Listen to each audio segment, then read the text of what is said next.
ತೆಂಗಿನ ಬೆಳೆ ಬಗ್ಗೆ ಮಾತಾಡ್ತಿದ್ವಿ.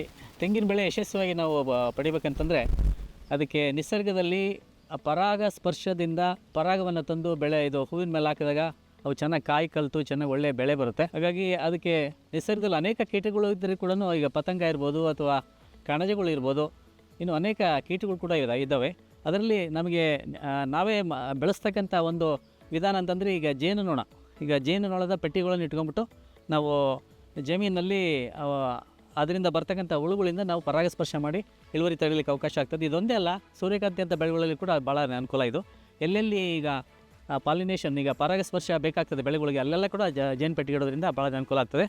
ಈಗ ಅದರಲ್ಲಿ ಸಾಮಾನ್ಯವಾಗಿ ಇರುವೆಗಳು ತುಂಬ ಬರುತ್ತೆ.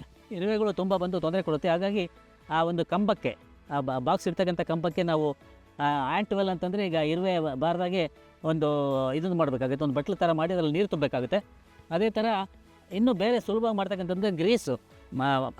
ಮನೇಲಿ ಸಿಗ್ತಕ್ಕಂಥ ಗ್ರೀಸನ್ನು ಬಳದ್ಬಿಟ್ರೆ ಇರುವೆಗಳು ಹತ್ತೋದಿಲ್ಲ. ಎಣ್ಣೆ ಬಿ ಬಾಕ್ಸ್ಗಳು ಯಾವುದೇ ತೊಂದರೆ ಇಲ್ಲದಾಗೆ ಅವು ಹುಳುಗಳನ್ನು ಕಾಪಾಡುತ್ತೆ.